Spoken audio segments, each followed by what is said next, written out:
The media hypocrisy this morning, the outrage over this. Just welcome. It's Eric Erickson here. Outrage galore today from the media over the Justice Department doing its job. It is Eric Erickson across the state of Georgia. The phone number 877-97-ERIC, 877-973-7425. Just so you know, here it is 6 after the hour, 9 in the morning. Just if you're listening on a delay somewhere, I need to set that up for you. I don't often do this, but feel the need to do it right now. Very heavy rain is moving into the state of Georgia. It is going to consume all of North Georgia. If you are in Rome right now, you are in the middle of it, but you've got heavier stuff coming into Rome. It's across the Alabama line right now, but you've got very heavy rain coming in. From downtown Rome, the real heavy stuff, it's about 16.6 miles from you. Again, it's now, I'm looking at the clock, it's 7 after the hour right now. If you're in Dalton and Jasper, and for those of you outside the state of Georgia, you'll have to forgive me. The show is predominantly in Georgia, and I want to take care of my Georgia audience right now and let them know these storms are coming in. It is very, very heavy rain.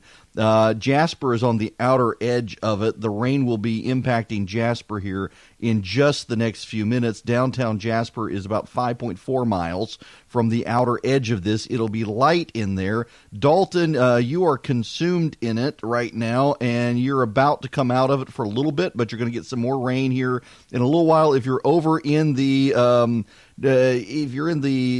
Clarksville area, you are it's going to be several hours, it looks like, before it gets to you, but it's going to be very heavy when it does. Athens as well, you're going to be getting rain. If you're on the south, if you're listening down in Valdosta right now, you're in the clear, and you will be. Vidalia as well in the clear. Middle Georgia, y'all are in the clear for right now. You're going to get it over the weekend. In fact, my son has a soccer game tomorrow morning, and we're expecting it to be canceled because of the rain moving. Is it bad that I want my kid's soccer game canceled in the morning so that I can sleep in? Is that selfish, Dad, of me? I don't know, but it is very rainy right now, and it's going to stay so. Temperatures were warm in Georgia this morning, and it's for the rain coming in. And then once the rain does come in, then temperatures are going to begin to fall afterwards. Right now, it is 64 in Clarksville, 70 degrees in Rome. Oh, wait, nope, sorry. Took it a minute for the radar update. 57 in Clarksville and Rome right now. 55 in Adairsville. And in Carrollton, it is 57. Pretty much in the 50s everywhere. Now we can move into the national stuff. I wanted to get that out of the way for the Georgia folks, because I'm here in Georgia, too, in Macon. And the storms, they are coming, and it's going to get nice and cool here after the weather goes. It was cold in my house yesterday. We had to turn the heat on for the first time this year. And then it kind of went down, which is good. It's going to be rainy all through the week here in Georgia. Okay, so now that we've got that out of the way, the White House finally was able to get the Justice Department to do what the president wanted the Justice Department to do, and that was to fire up a criminal inquiry into its own Russia investigation. The New York Times is beside itself with this. I mean, beside itself. I don't know why.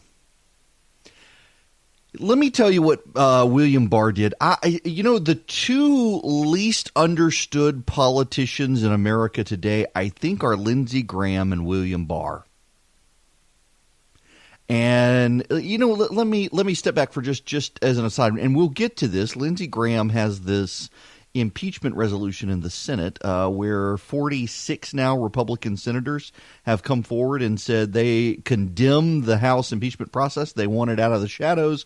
They want it in public. They don't like the process. Here's the thing. I think this is an Admiral Akbar moment for the Trump administration.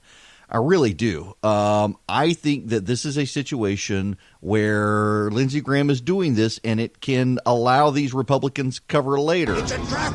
Yes, it's a trap, Admiral Akbar. You see, Graham behind the scenes really isn't a fan of the president, but I think Graham has had to do what Graham has had to do because Graham wants to get things done. And he's in South Carolina, and South Carolina went overwhelmingly for President Trump. And so Graham's got to navigate a course as best he can. And if that includes making a fool of himself on TV, Graham is willing to make a fool of himself on TV in order to be able to advance his agenda and be able to have some persuasion of the president when it comes to things like Syria and the Kurds, which Lindsey Graham was able to do. Lindsey Graham got access to the president because of Lindsey Graham's otherwise perceived loyalty to the president. So Lindsey Graham can come out with this impeachment resolution and have 46 Republicans stand for it, and then when the Democrats do bring everything to the light of day, as Lindsey Graham demands they do, if there's a there, Lindsey Graham can say, oh, well, we didn't know any of this. They did what we said. It's public. This is serious. I don't know that that's going to happen, but this has an Admiral Akbar moment to me. But William Barr is in the same situation. William Barr is a grown-up. William Barr is something lacking in Washington these days. He is a mature individual who cares deeply for his country, has a track record of high regard and high respect on Capitol Hill, and has entered the Trump administration. And as what so often happens in these situations, William Barr is now being savaged by Democrats for daring to be a loyal lieutenant for Donald Trump. But look at what William Barr is doing. William Barr is allowing the president to scratch certain itches because the president desperately needs to scratch certain itches, and then showing that not a whole lot of the situation is different before he scratched the itch. So what William Barr has done in this situation is he has hired John Durham.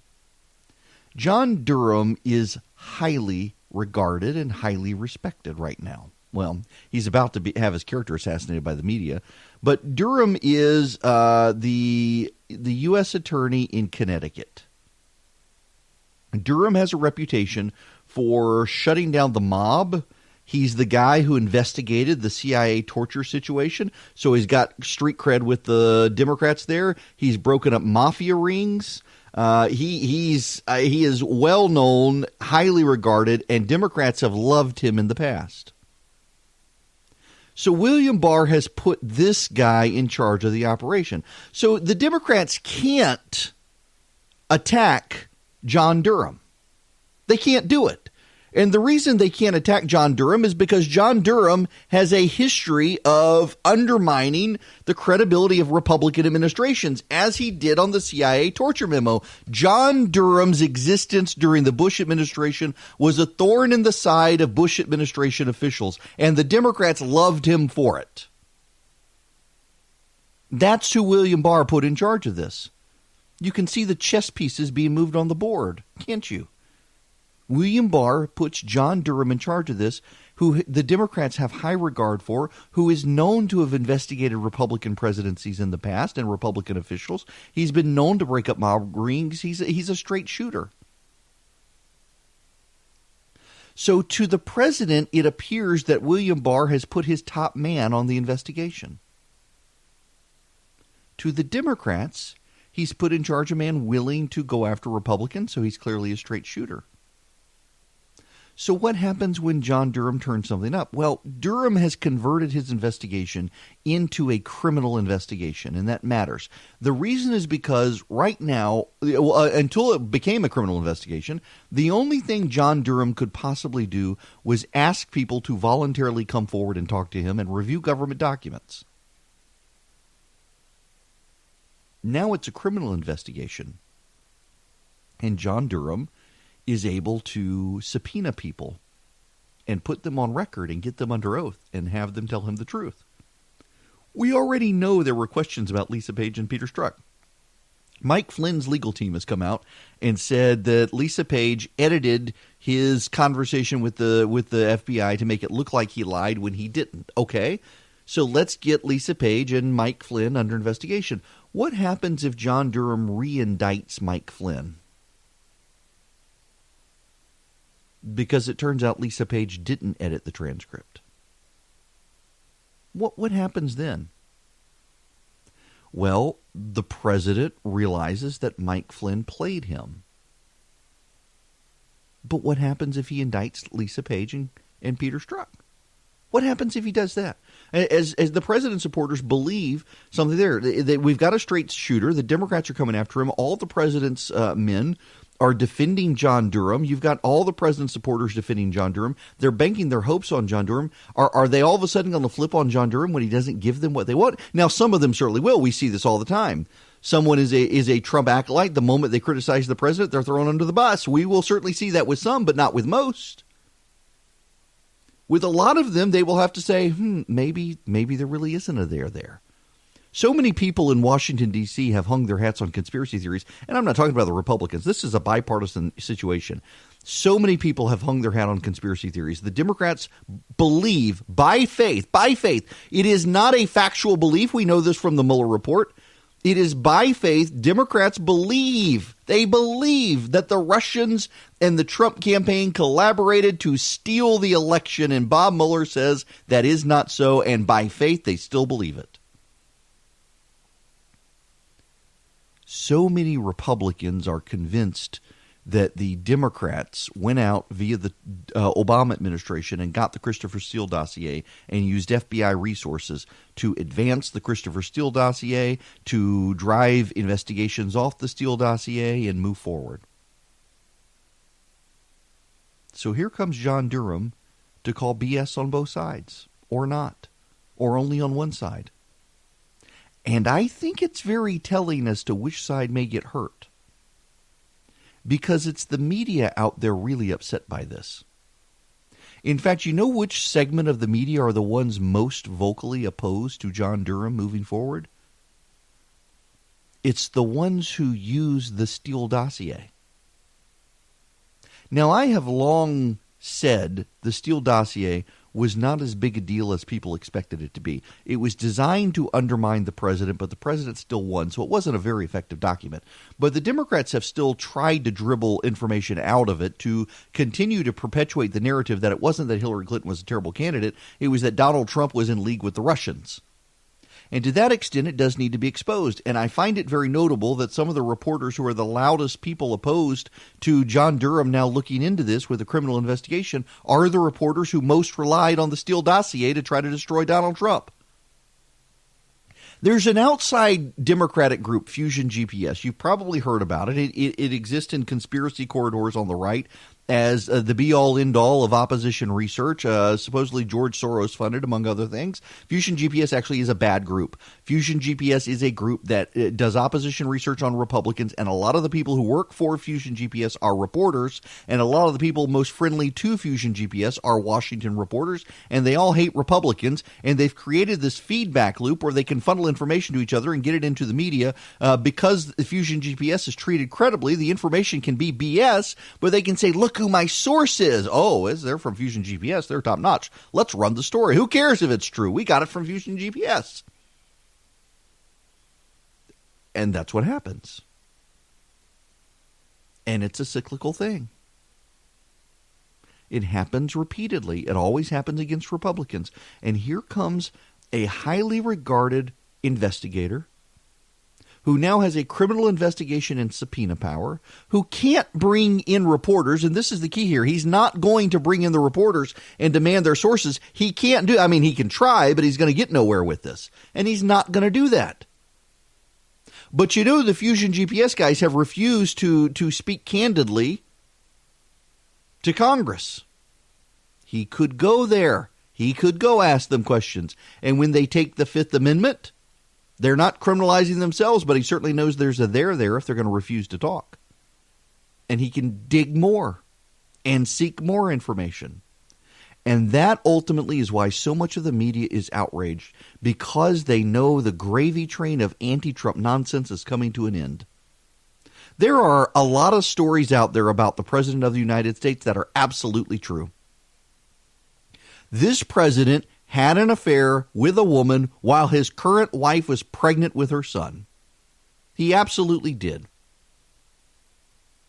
And that's a story that's out there. But this president did not engage in sordid behavior while in Russia, and the media has floated that rumor for years, and the Mueller report says we know that's not true. That tape exists, but it's a fraudulent tape. And yet the media has continued to drop these hints of the story. Oh, there really must be something out there with the Russians. We know that's not true. There are plenty of stories to focus on this president. The fact is, though, most people don't care.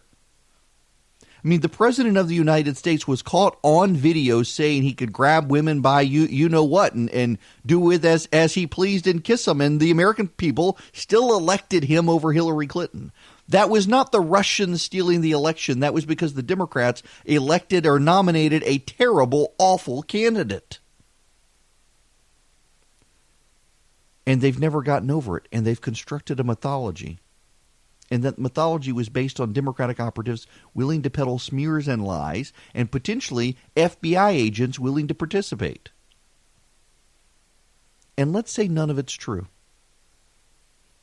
Let's say there was no grand conspiracy. There was no Democratic motivation behind the Steele dossier.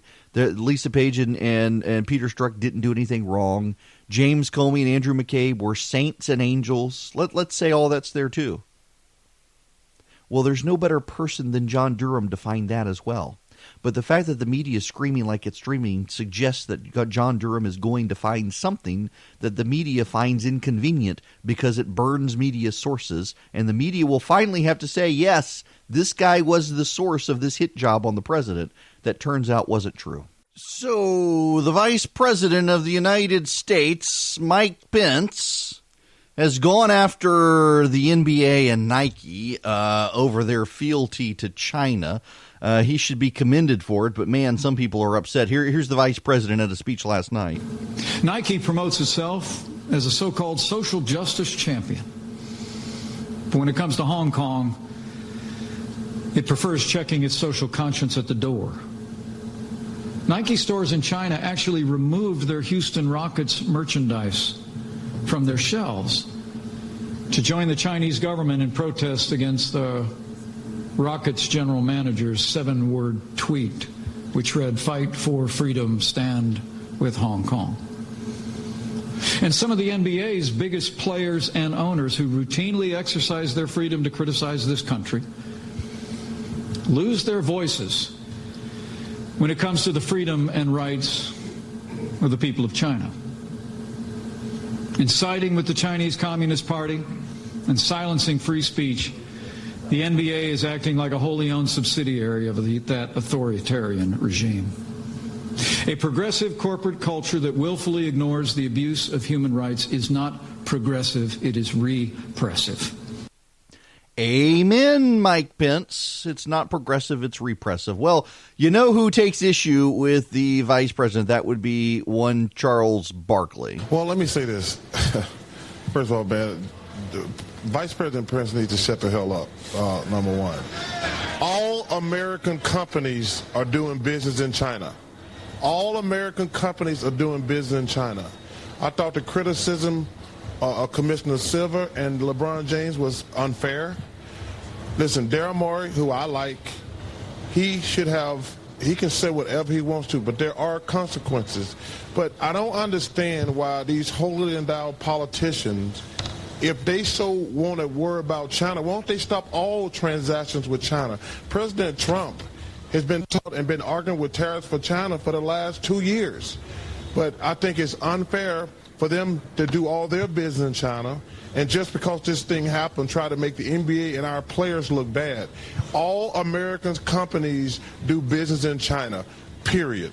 That's not true. You know, one company that doesn't do business in China, Facebook, doesn't do business in China. And Facebook is not alone. There are a growing number of companies trying to move stuff out of China. Frankly, I was told last week after I blew up Apple about this that Apple would gladly get out of China if it could, and it would love to move manufacturing to Brazil or India, but it's a long way off from being able to do so. So Apple's in a dangerous position when it comes to China, but others can get out of there. Remember, Google has walked back its search engine in China as well. And Barkley, I think, is wrong overall because he views all of this from a money-making aspect. Barkley seems to have disconnected morality from money, which is a problem in the communist regime as well, that they view the free markets as somewhere for the communists to get rich. There was actually a story yesterday where a Chinese family in Hong Kong has given $5 billion to their 20-something son. It's $3.5 billion to their 20-something son. who has participated in the anniversary of the People's Republic of China as well, so a billionaire communist. The problem here is that the reason Pence is going after the NBA is because the NBA tried to silence people over China, and they're an American company refusing to support free speech. Other companies, even those in China, aren't doing that.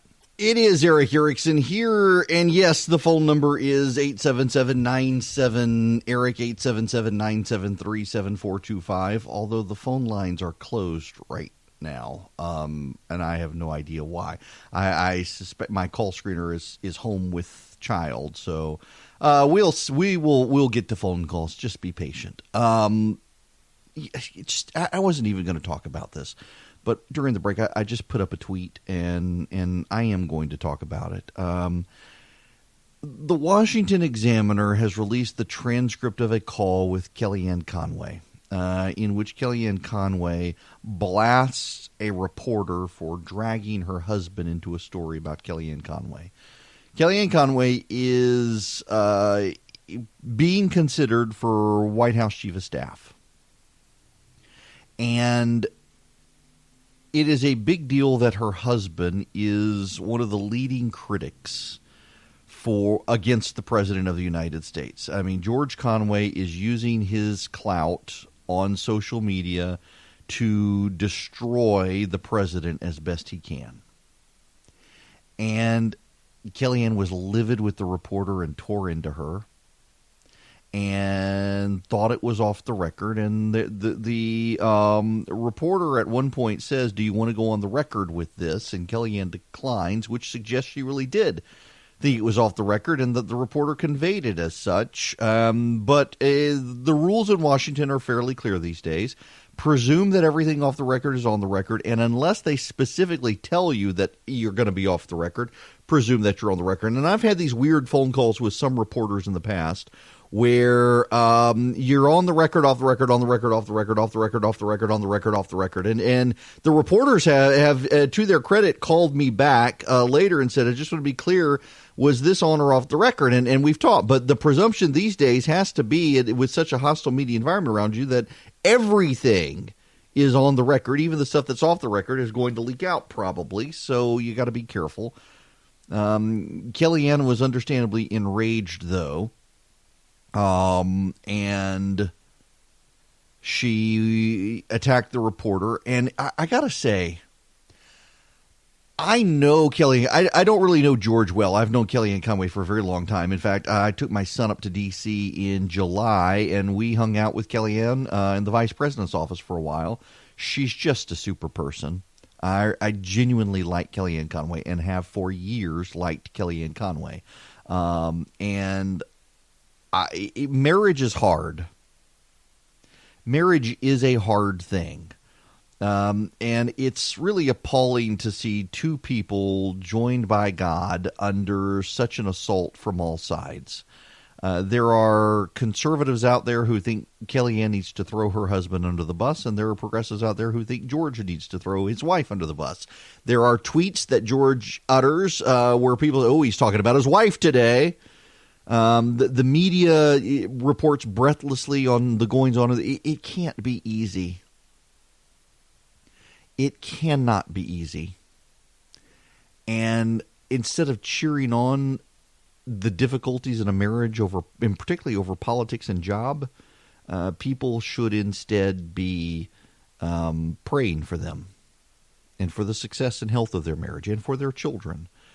It's no easy thing for a family to go through this. And you know, I've been through the whirlwind with my family. We had people show up on our doorstep to threaten us in 2016. And that was no easy thing. It was no easy thing for me when my family wanted to know why I was on the radio, and the things that I was saying was getting our family harassed. My kids, I really wasn't going to go here. My kids were really, really bullied in 2016 at their private Christian school. We thought putting them in a private Christian school would make them safe and would keep the world at bay, so to speak. And it didn't. It was really bad for my kids in 2016. And for those of you who don't know, I didn't support the president in 2016, and I didn't because I really take my faith seriously and sometimes not seriously enough, and I'm trying. And I was really appalled in 2016 with the president's behavior and with Hillary Clinton's behavior. And I just said, I'm a political guy. I've never not voted. I'll vote third party, but I can't vote for Hillary Clinton. She's awful, but I can't vote for him either. I didn't think he was better than her. And he's proven me wrong in a lot of fronts, and that's why I told him. And I did tell him himself that I would vote for him in 2020. And he's wound up giving way more conservative policy and been a better pro-life president than I ever expected. But 2016 was bad. And my kids, I finally decided the thing that really drove me to be upfront with where I was leaning in 2020 was my daughter came into my office one day. It's been, I don't know when I said I would vote for the president. In February of this year, I guess. I wrote it. And I think it was sometime in January. There was the government shutdown stuff and all the fighting and everything. And my 14-year-old came in and she said, "Are we going to have to move schools again?" And I asked her what she meant. And she said, "Well, are we going to have people show up at the house to threaten us again, or are we going to have to move schools because of you and the president?" And I said no. I would take care of it. And that was when I decided I needed to. I was already given the Gorsuch fight, and then the Kavanaugh fight. Really, the Kavanaugh fight is what really pushed me further there. And then the president did fight for the tax cuts and all that. I just decided, let me go on and take this off the table. It'll get me blown up by other people, but it'll let my kids sleep well at night to go on and get this out there. And politics is hard these days.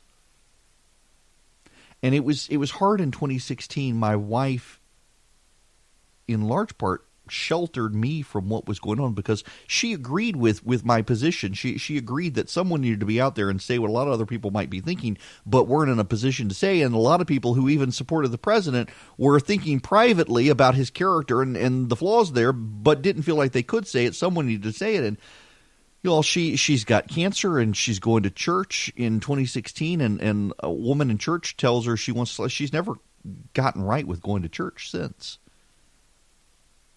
The kids were going to school, and kids were coming up to them and who had been their friends and would no longer be their friends, instead it was because of me.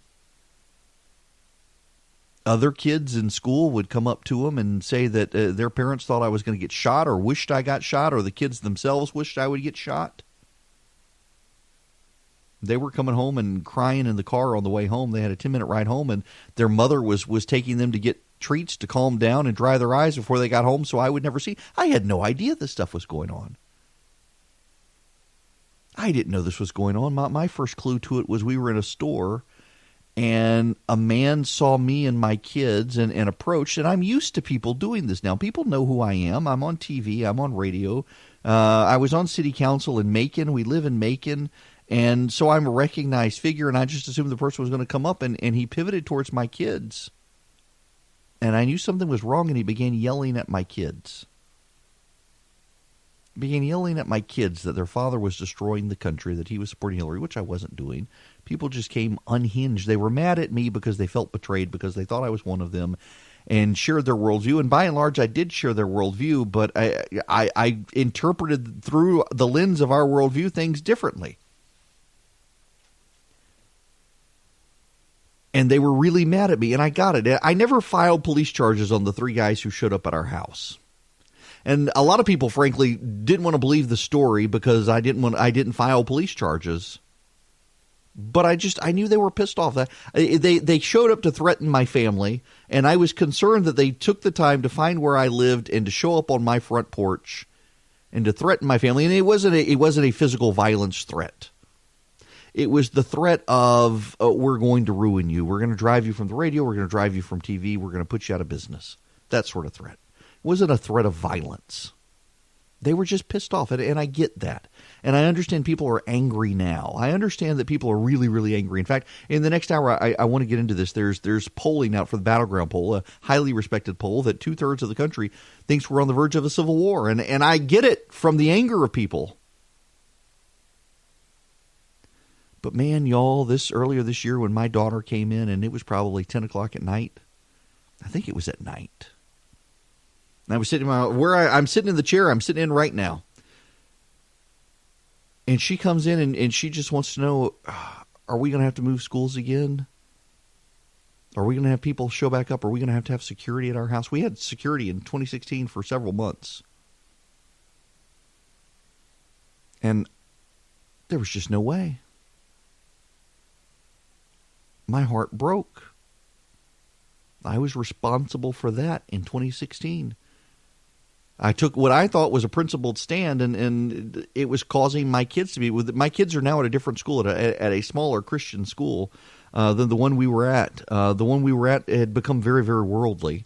They're now at a Christian school where, good Lord, they've got to learn the catechism. When instead of learning a memory verse, they got to learn a memory chapter of the Bible, a memory song of the Bible. It's intensive Christian education. But politics invades there too. And she was worried about, she's in a good spot now. She's made new friends. She's 14. She's got a stable group of friends.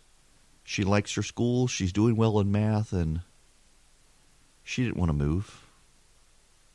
She didn't want security at the house. She didn't want people showing up and threatening us or harassing them at the grocery store. You know, my kids don't like to go in public with me anymore. We were at Lenox Mall in Atlanta, and a lady who's a supporter, the lady who is a supporter saw me and started screaming my name and charged towards us. And this is after all the security stuff. And my youngest actually thought we were going to be hurt. He thought we were about to be attacked because all he knew was that when people approached me, it was to either yell at them or threaten us.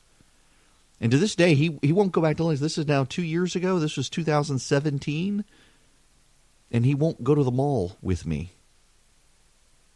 Doesn't like to. He's not comfortable doing it. That's what we went through. And so, yeah, I'm happy to make sure people understand where I'm standing publicly with the president right now. And who knows? I mean, honestly, if the evidence is overwhelming that the president did try to use his power to get a foreign country to investigate Joe Biden to hurt him in 2020, then, yeah, I think I would have to support impeachment. And who knows? Just started the show. It'll burn all down to the ground, have my kids threatened again. But I think principle matters, and I don't think there are enough people with principle these days. I think principle matters, and you got to take a stand. And sometimes it's an unpopular stand, but you got to do what you think is the right thing. And I think the right thing is to not stand for a politician, but stand for the Constitution and stand for principles and try to stand for truth and find truth if you can. But until that comes and until that day, then, I mean, given what's going on with the left these days, the insanity of the left, you're damn right I'll support the president. I'll hold my nose if I have to, but if it's him or them, listen, I went third party in 2016 and the president still got elected. People told me Hillary would get elected if I didn't support him. I didn't. He got elected. He proved me wrong in many aspects, proved me right in a lot of aspects. I still think Republicans are about to be annihilated at the polls, looking at the polling. I think short-term victory, long-term disaster for the GOP right now if the president can't change his ways to some degree. But I'll stand with him against the people who want to shut down my churches and take my guns. Elizabeth Warren is out there right now saying that. I've got that audio. I'll play it. It's a very convoluted path to go from where I went to there, but I'll bring it full circle. And again, I didn't intend to talk about this, but seeing the people cheer on a fight that they perceive as happening between Kellyanne Conway and her husband. These are two people who fundamentally disagree about the president, and they're joined by God in marriage.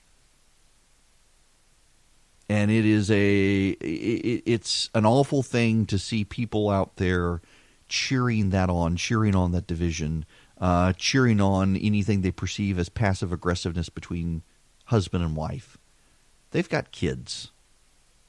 I can assure you, my wife protected me from everything we were going through in 2016. And my kids were going through it. And I just didn't know.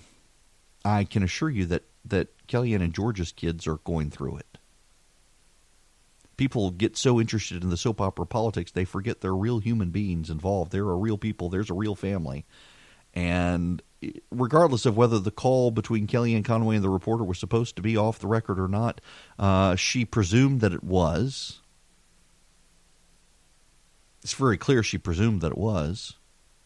But turning this into a soap opera story of George versus Kellyanne and all, I think it's offensive to me, because it shows we are willing to soap operize these families and politicize these families, and not recognize that in a day and age where everybody is divided on politics, and my kids get yelled at in a grocery store and people show up at our home to threaten us because they disagree. Here's a husband and wife who very clearly disagree on politics these days. And they're sticking it out, and we should be saying more of that, please. People who disagree on things should be able to have relationships and encourage each other and encounter each other and live with each other and live through each other. And instead, everybody wants the partisan tribalism these days of, oh, my gosh, he hates the president, she likes the president. Why are they together? We should be cheering on, they're breaking up. No, you shouldn't. You should be saying more of that. I kind of look at some of it. I cringe myself sometimes. And I just think, George, your wife works for the president.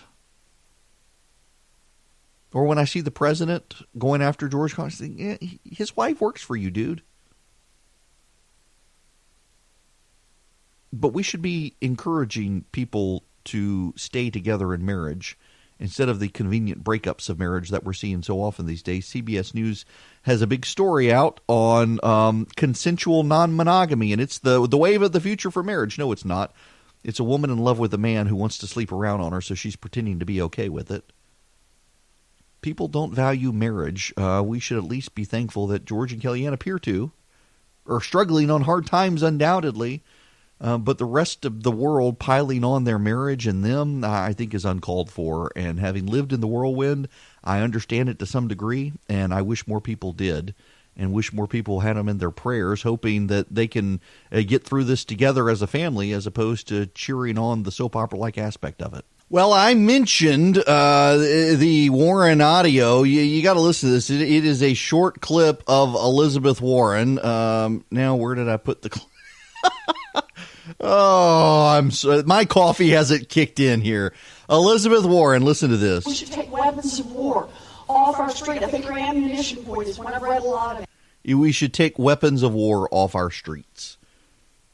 You know, here's the thing about this. Let's be honest. A lot of them also agree with Beto O'Rourke on getting rid of tax exemptions for churches. I mean, honest to goodness, Beto O'Rourke says we're going to get rid of the tax-exempt status of churches. This is from your LGBTQ plan, and here's what you write. This is a quote. Freedom of religion is a fundamental right, but it should not be used to discriminate. Do you think religious institutions like colleges, churches, charities, should they lose their tax-exempt status if they oppose same-sex marriage? Yes.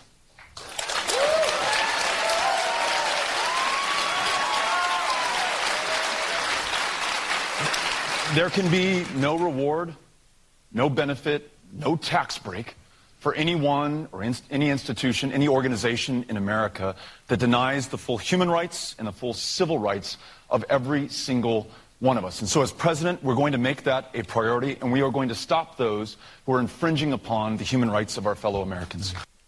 Yeah, okay. This is... Elizabeth Warren has now agreed with Beto O'Rourke on guns, and notice how no one is asking her or any of the other Democrats if they agree with him about this. Have you noticed that the media has patently avoided discussing the subject with the other Democrats? Are they afraid that are they protecting the Democrats from themselves? Because Elizabeth Warren is on a stage now saying we need to take these guns off the street. Kamala Harris is in favor of confiscating the guns. Cory Booker is in favor of taking the guns. And they all asked the Democrats about that issue, but the media has not asked them about the tax-exempt status of churches and religious nonprofits and schools. They've avoided it. And I can only think that they're trying to protect the Democrats from themselves. They're trying to protect the Democrats from what's going on. They're trying to protect the Democrats from the public finding out their position. Because, the public overwhelmingly, there are a number of polls that have come out now, overwhelmingly oppose Beto O'Rourke's proposal. Overwhelmingly oppose. Something like 70% of the public, it makes you wonder about the other 30, but 70% of the public not quite a majority of Democrats, but overwhelming majority of independents and Republicans, and something like 40% of Democrats oppose Beto O'Rourke's proposal. By the way, that tells you a lot about where the Democratic Party is right now. Hispanic and black voters. I don't know that President Trump can do it. I don't think he's got enough goodwill in these communities to be able to do it. But by God, some Republican out there somewhere really has a shot at making a play for Democratic voters who are Christians, black and Hispanic voters within the Democratic Party, building a coalition there. And I don't think it'll be President Trump. I mean, he surprised me with Hispanics. He's doing better with Hispanics than Mitt Romney did. But making this an issue, that is a big issue. The Democrats want to come not just for your guns, but for your churches, your Christian schools, and Christian nonprofits as well. And that reminds me, I want to talk about this in the next hour. What about adoption agencies in Georgia? I think there's a fight to be had in Georgia, and I think the Republicans should do it on protecting faith-based adoption agencies, because there are gay rights activists in the country right now targeting faith-based adoption agencies to shut them down and foster care agencies to shut them down because they don't adopt to gay couples. And this is happening in more states. And when you look at the transgender case in Texas, you can't say this won't happen in Georgia. Georgia's further left than Texas these days. Hello and welcome. It is Eric Erickson here across the state of Georgia, around the nation, around the world on Facebook Live. The phone number is 877-97-ERIC, 877-973-7425. Phone lines are now open, and you can call in, and I'm going to do this. And I apologize if you're, and I realize it's not even my role to do this, but I feel very strongly about it. It is not my role to do it, and some of you are on delay, so just for time's sake, I am right now at 10:07 a.m. on the news doing this. There are storms moving into Georgia, and thus far our show is in Georgia. It's not outside of Georgia, and it's in parts of North Carolina as well, which is also getting weather this morning. But there are very strong storms moving in, and it's going to be rainy through the weekend. And the Rome, the Dalton, the Jasper area, all about to be getting some very strong storms. Rome already in it. It's headed across North Georgia. It's headed through southern North Carolina. The Murphy, North Carolina area is about to be getting some heavy rain. Haynesville as well. The Highlands, Clayton, Clarksville, Athens, everybody getting very strong weather throughout the weekend. Again, tomorrow with rain. It's just going to be a rainy weekend. Muggy throughout the southeast right now as a front moves in. And I just be advised of that. Now, we need to spend some time on Pika Pika. I'm sorry. I feel compelled. This should be the biggest story of the day nationwide. This should be the headline. Are you ready? Because we have a new candidate filing to run against David Perdue. And like a lightning bolt out of the blue, this candidate may just come forward and surge. This candidate might actually have what it takes. Someone has filed paperwork with the FEC. Their name? Pikachu.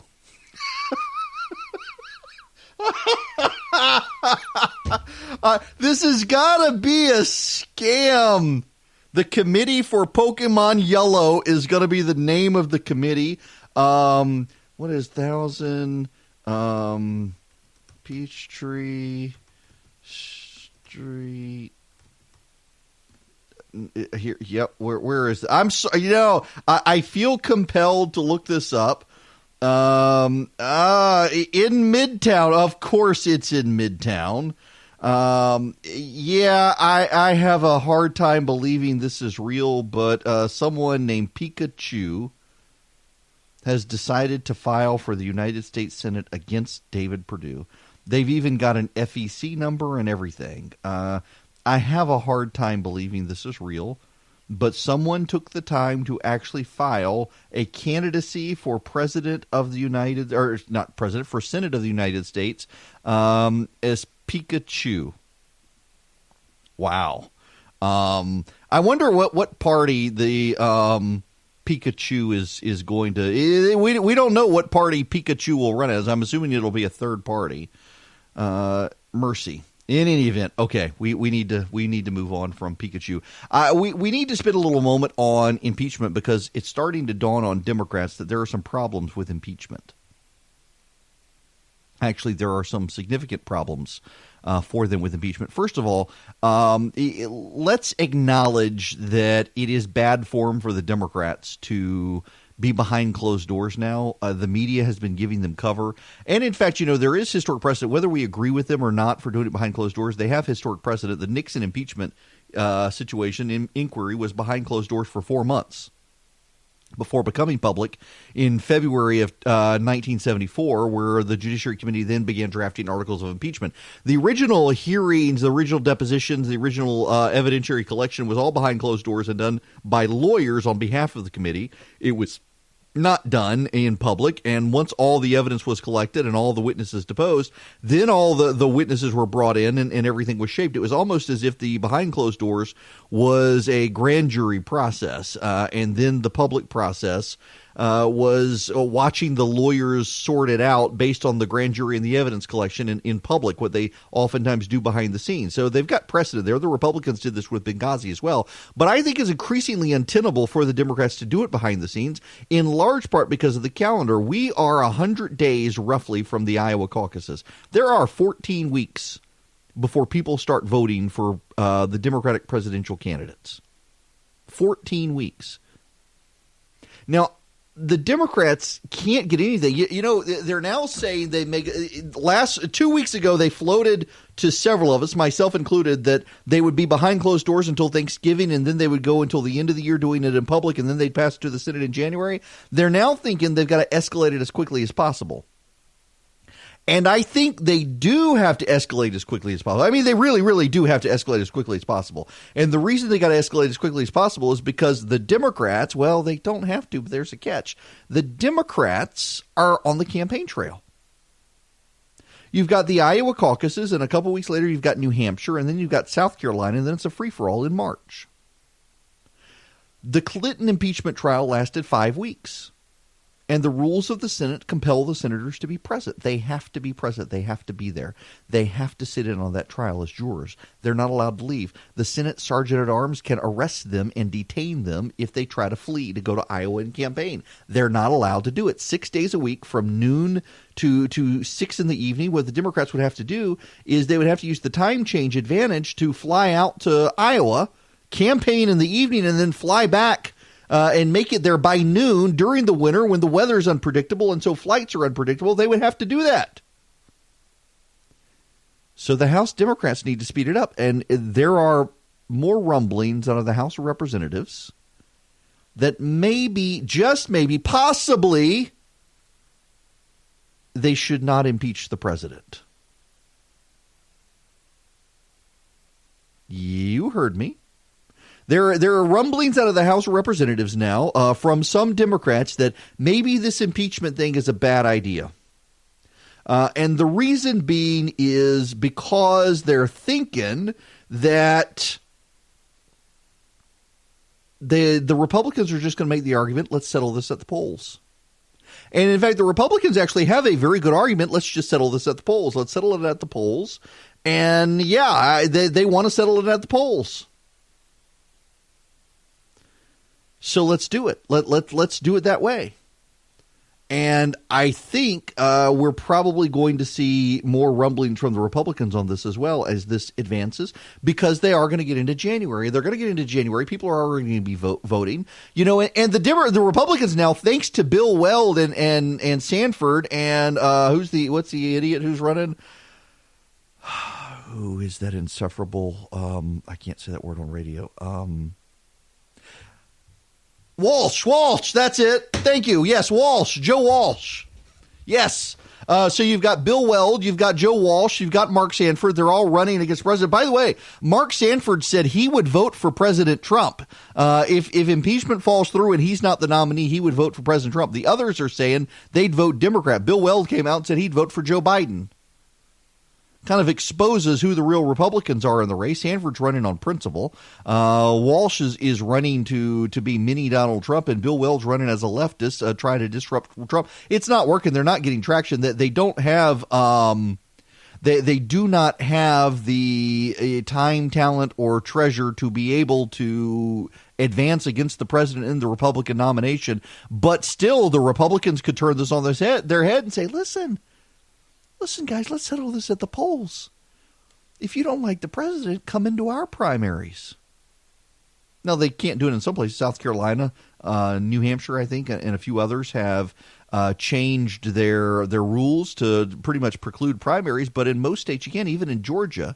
In Georgia, you can come. They've changed the rules slightly. In Georgia, they're still going to have a primary, but it's going to be mostly winner-take-all in Georgia as opposed to divided among the congressional districts, a proportional distribution of votes based on congressional district. But the Republicans can make that case. Well, why are you tying up the entire Congress with impeachment when we've got an election on? If you don't like the president, come into a Republican primary and vote against him. Give Bill Weld or Joe Walsh or Mark Sanford some votes, or just go vote Democrat and we'll settle it in November. It's a plausible argument. It makes sense. And frankly, and I want to get to this data, there is polling out right now that 2/3 of the American public think that we are on the verge of a civil war, that the nation is divided ideologically, culturally, religiously, politically, and we're fraying at the seams. And it seems that everyone in Washington and the media are doing everything they can to make that division worse.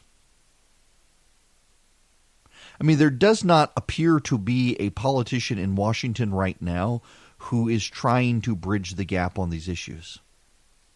And I don't know that there can be. I don't know that such a person could exist in this environment because people are so divided right now. Let's take the Beto O'Rourke issue.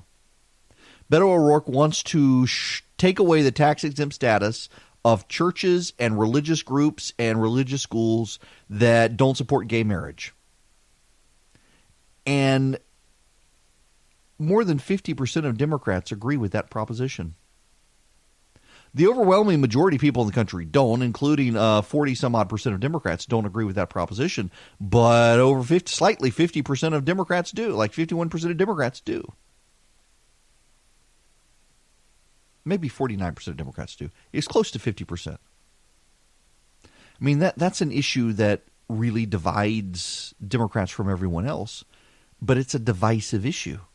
And you don't hear Democrats coming out and condemning Beto O'Rourke. In fact, you've seen the media protecting them from the Beto O'Rourke situation. They asked all of them about confiscating guns, and they all agree with Beto on that. The presumption is they would all agree with Beto O'Rourke on this, and yet you don't hear the media probing it. Why? Peggy Noonan has a column today in the Wall Street Journal on this very issue, that everyone's playing for keeps.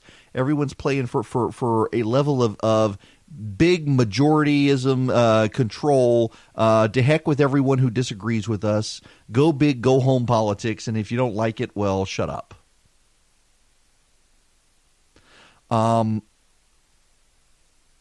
There are problems, and impeachment amplifies it. Look at the media in this. I talked about this last hour, and the media and this investigation within the Justice Department.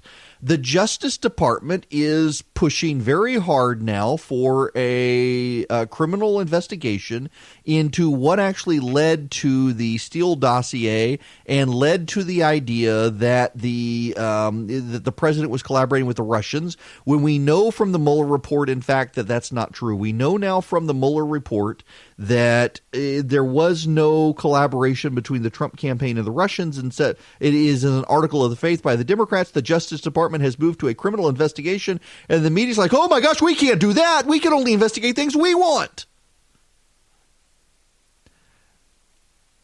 If you're invested in trying to find some unity in the country, telling half of the public they're not allowed to look into the stuff they want to look into, you can only the government can only investigate stuff the media wants, there's your way to further divide the country.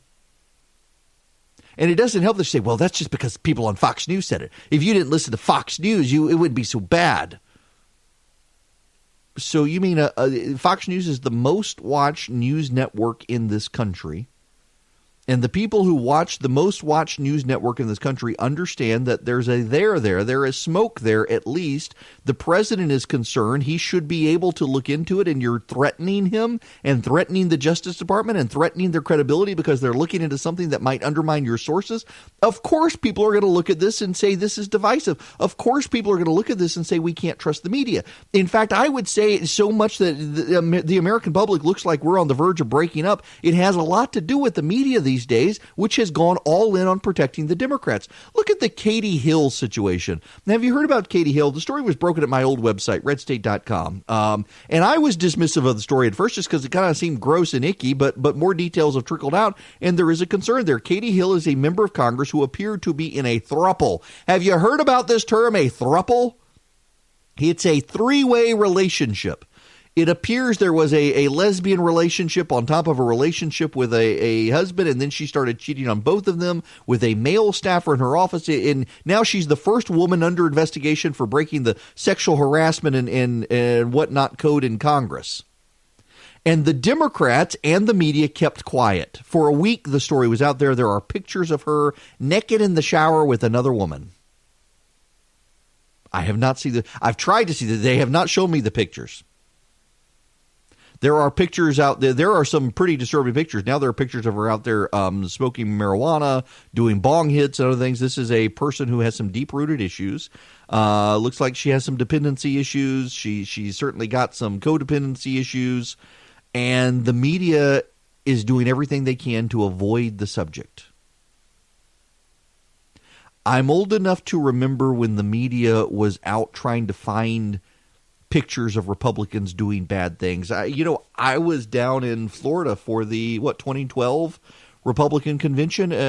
Tampa, Florida is known for its vast array of strip clubs, and you had reporters staking out the strip clubs trying to get pictures of Republican delegates leaving the strip clubs, and that was going to be national news stories. But this woman who is on an intelligence committee, who is having a throuple with her husband and some woman and cheating on them both with a staffer, suddenly that's off limits. We can't cover that. There's an example of media bias in favor of the Democrats. In fact, 9 times out of 10, the bias is always in favor of the Democrats. Is it any wonder the public can't trust the media? And if the public can't trust the media to get it right, they begin to have fundamental underlying trust issues overall with politics, and that begins to further divide the country.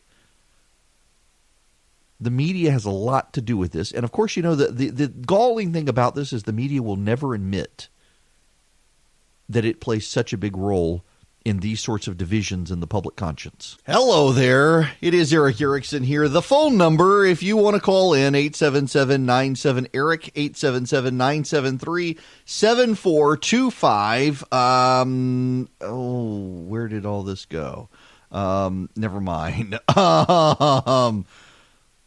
I'm having computer issues all of a sudden. It's a Friday. So I've got a Mac.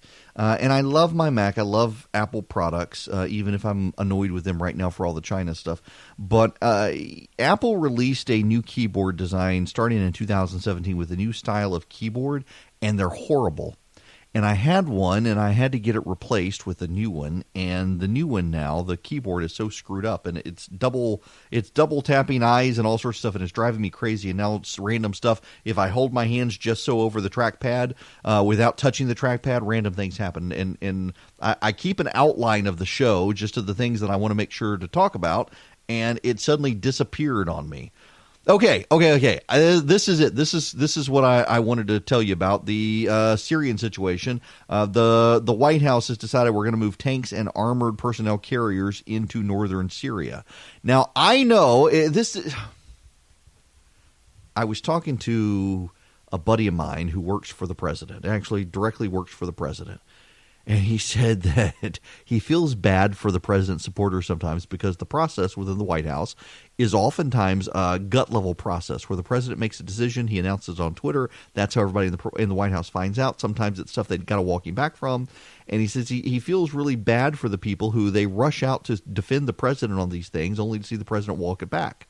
And this is one of those situations where there were a lot of people who came out when the president said we were getting out of Syria, and they defended it to the hilt. Yes, this is a good thing. Bring them all home. Well, we were never bringing them home to begin with. We moved them further south in Syria and some into Saudi Arabia.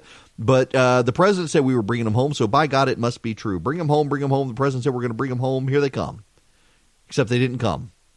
Well, Lindsey Graham, among others, has decided that we need to stay in Syria and we need to protect our oil fields. And, in fact, as a way to help convince the president we need to keep protecting the Kurds, he's told the president the Kurds would help us protect the oil fields, but we need some troops there to help them protect the oil fields. So the president... You know, if this were a movie, if this were the plot of a book, no one would believe it. In fact, some people don't believe this, and yet it's really happening.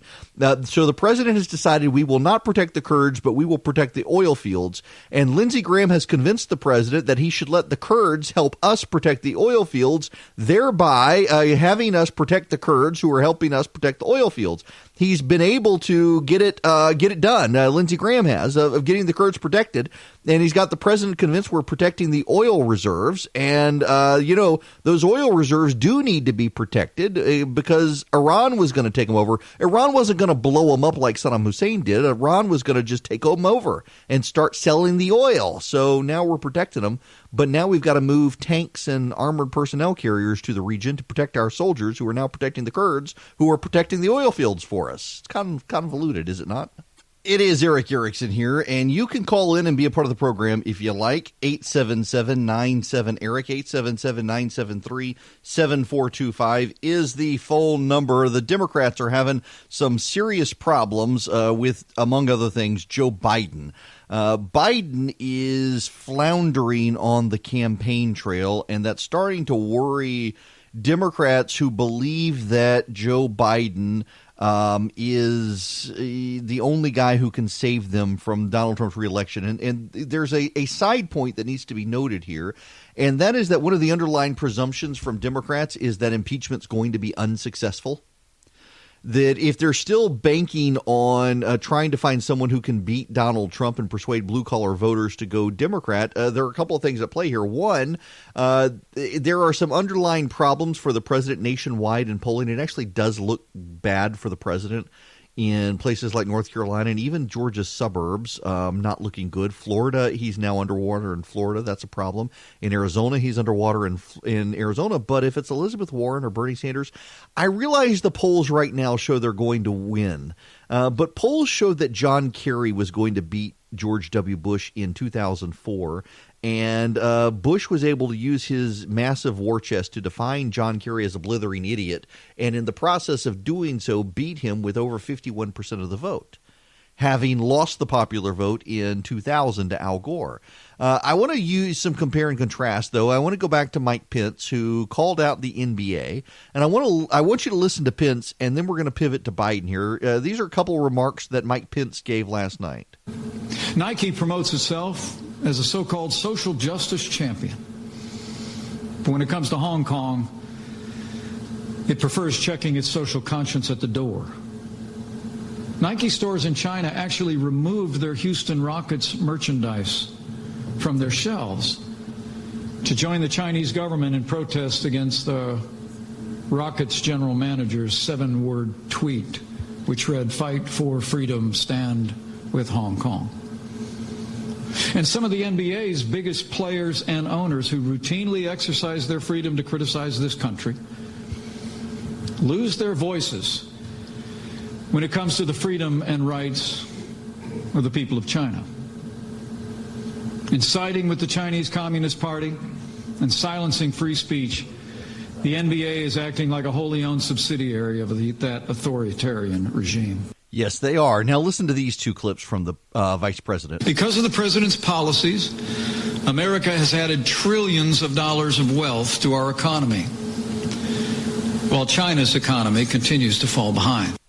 And one more. Past administrations have come and gone, and all were aware of these abuses. None were willing to upset the established Washington interests, who not only permitted these abuses, but often profited from them. The political establishment was not only silent in the face of China's economic aggression and human rights abuses, but they often enabled them. As each year passed, as each factory closed in the heartland of America, as each new skyscraper went up in Beijing, American workers grew only more disheartened, and China grew only more emboldened.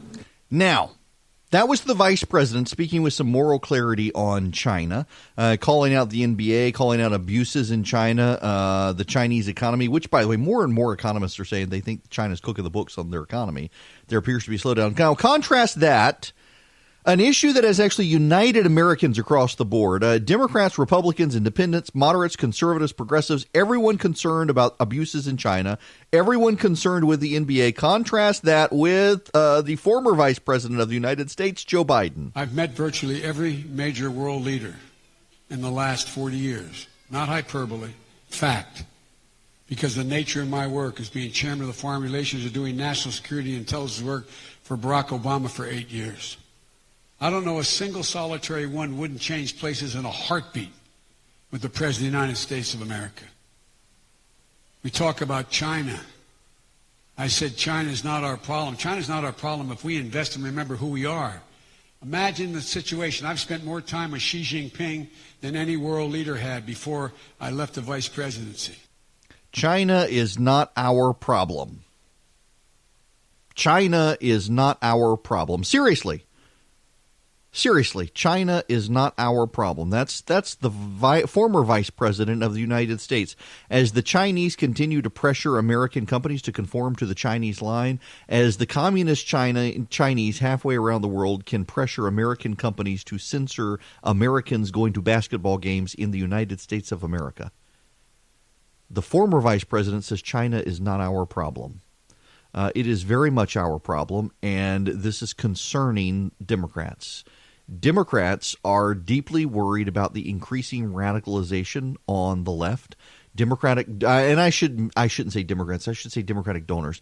Democratic donors understand the problem, and Democratic donors understand that there are serious issues for the Democratic Party right now with blue-collar workers in particular around the country. There are serious issues around the country right now with the engagement of Democrats in local communities that are not hyper-progressive. You heard the president yesterday in Pennsylvania addressing these issues, and they're resonating with these blue-collar voters. Since the election, we've created more than 6.4 million new jobs, including more than 240,000 jobs in Ohio, West Virginia, and Pennsylvania. A beautiful number is that more than 2 million Americans have been raised out of poverty, taken out of poverty. Wages are rising, and they are rising the fastest of all. A lot of you people are going to like this. For the blue-collar workers, the best proportion of anybody. In the first half of this year, wages for the lowest income workers increased by more than 6%, an unheard of number. Unemployment is at the lowest rate. Yes. Unemployment is down. Jobs are up. Job growth is up. Wages are up. And Joe Biden's up there floundering around. But Joe Biden does have this. And hear Joe Biden now. Choice in affordable health care covered by a public option, a Medicare-like option that's added. Under my plan, if you negotiated an agreement for health care with your employer, union or otherwise, and you like it because you've given up wages to get it, you can keep it. It should be your choice. But if you don't like it, you can leave it. And you can afford a plan that's subsidized in the health care policy. Wait, what? If you like your doctor, you can keep your doctor. If you like your insurance, you can keep your insurance. Haven't we heard this before?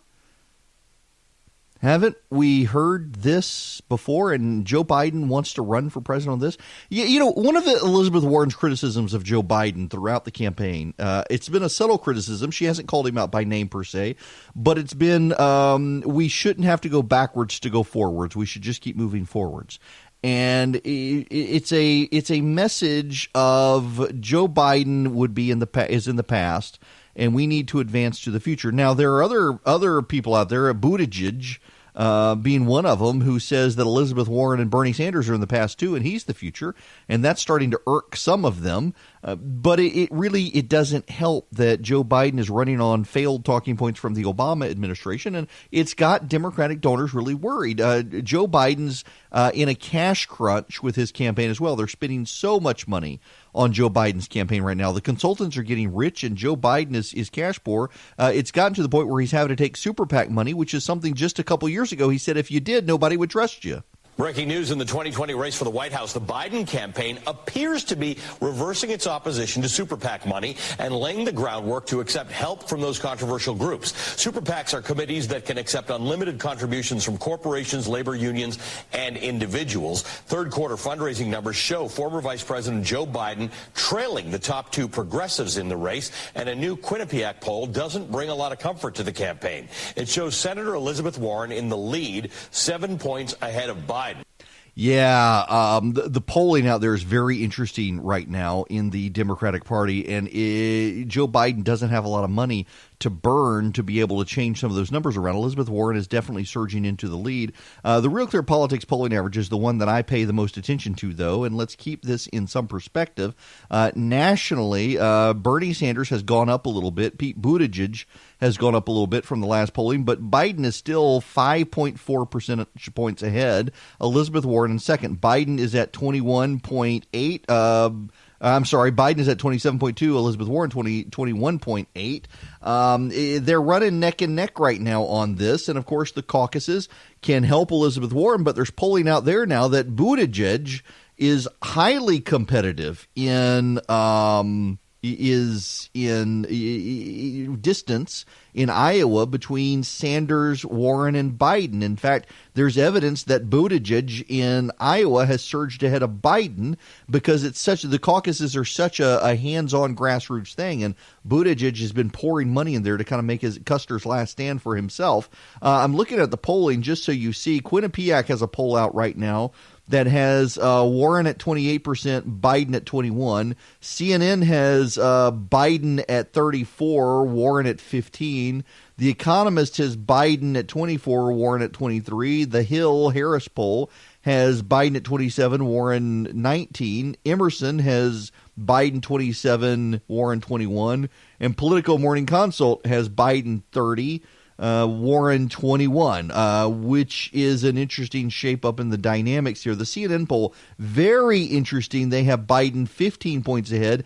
It is definitely an outlier, so much so that it's keeping him padded in the distance between Warren and with Warren. Quinnipiac is the only poll out in the last batch that has Biden ahead. In fact, there are a number of polls that have had Warren ahead, but barely. The Economist poll did have Warren up 4. It's now got Biden up 1. The Quinnipiac poll had Warren up 3. It's now got Warren up 7. Let's see. Where's another one that had? Warren has been ahead in the Economist and the Quinnipiac poll pretty significantly. So it's most interesting that Biden has jumped back ahead in the Economist poll when the Economist polls have had Warren up pretty significantly for a while. The other one is the Politico Morning Consult poll. This time last month had Warren up 3, and it now has Biden up 9. So a muddled mess as Democratic voters start to pay attention, and they've got to pay attention because we're about 100 days from the Iowa caucuses. So this is when people tune in. We're past Labor Day. We're before Thanksgiving. People are settling into political season. It's cyclical. You know, even in talk radio, you see this thing. Let's just talk shop for just a minute.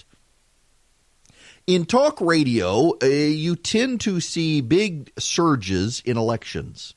And in an election year, the number of people listening to talk or news talk goes up.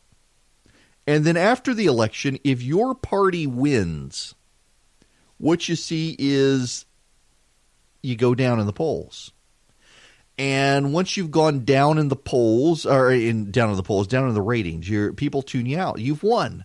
Why do I need to keep listening to these people on radio? We won. If you lose, however, if you're particularly Republicans, because The left really doesn't have talk radio. They've got podcasts. They don't have talk radio. But in talk radio, if a conservative wins, listenership tends to decline after the win, and if they lose, listenership tends to stay steady. With Trump, it was very interesting because after the election, the listenership in talk radio actually stayed pretty steady, almost at election levels. And it began to fade over the last year. As Democrats took control in 2018 and into 2019, talk radio listeners kind of left. They finally were burned out. And that usually happens right after the election, but burnout sets in talk radio. You can only listen to politics so much, and I know it. As a host, when you hear my program, you'll hear me talk about a lot of stuff other than politics because I burn out on it too. I don't want to talk. Life is not all politics. Disney's about to come online with Disney Plus. We should talk about that. But the headlines of the day are still important. And so listeners will go away. But as the election season comes back, listeners start to pay attention again. And talk radio listenership as a share of what people are listening to on radio starts to go back up. And there are some trend lines that show that now. There are also trend lines. You know, there's this big debate in talk radio about podcasts versus shows. And a lot of radio companies are rushing towards having more podcasts. They want a lot of podcasts out there. They're looking at podcasts in the alternative. What's so interesting there is that podcasts skew to the left. Now, there are some big podcasts out there on the right. Joe Rogan, Ben Shapiro, and a few others are actually pretty significant podcasts on the right. And the problem is that we're seeing a lot of data that you can't convert talk or podcast listeners into talk radio listeners. You may be able to convert talk radio into podcasts, but people who started in podcasts, they're there for that specific person. They're there to listen at their own pace. They're not there for timely news. You know, the problem with podcasting this program is that it is so focused on the daily headlines. In fact, it's hard for me to have a pre-recorded segment where if something happens, and we've had to do this actually a couple of times. I've been sick. My wife's been sick spur of the moment. Happened a couple of weeks ago. It was very spur of the moment. I got sick in the middle of the night. We needed something. We couldn't get a guest host. So we had to find some best of material. And it's hard to find best of material in a show like this because it is so focused on the headlines every single day. My job is to keep you entertained, I hope, but also keep you informed of what's going on in the world on a daily basis. There are some podcasts, though, where you can listen to it on a Monday or a Friday or 3 weeks from now, and it doesn't matter. And the left has gravitated to podcasts. Everybody gravitates to the medium that is growing when they're out of power. So talk radio does so well with conservatives because talk radio became a thing with Rush Limbaugh in the early 90s as we headed into the Clinton administration and impeachment and stuff, and Republicans turned to talk radio. The internet became a thing when George Bush was president, internet activism, and the left has typically done very, very well in that. Facebook really came into its own when Barack Obama was president, and guess what? Conservatives tend to outpace the left on Facebook because it's what they went to find news. And then Donald Trump became president in 2016 with the rise of podcasts. Podcasting has tended to skew to the left because that was the new medium, and the left latched onto it. So conservatives, whatever the new thing is, will probably outperform. If Donald Trump goes away and the left takes over in 2020, whatever the new digital medium is, conservatives will probably do better than the left when it comes to digital information. That's the way it works. But people are kind of they're tuning back in now for election season, and they're doing it on the Democratic side as well. And what's interesting is you and I know that Joe Biden has not done a very good job on the campaign trail for the last 6 months. And you and I know that Joe Biden has not done a very good job fundraising for the last 6 months. And you and I know that the media wants Elizabeth Warren to happen. And you and I know that Pete Buttigieg is something that only white people like. And yet the media is trying to build up these people, play down Joe Biden. And here's something else you can know today from your host who has done politics for a living for years. Most of the voters who will vote in the Democratic primary are only now just tuning in.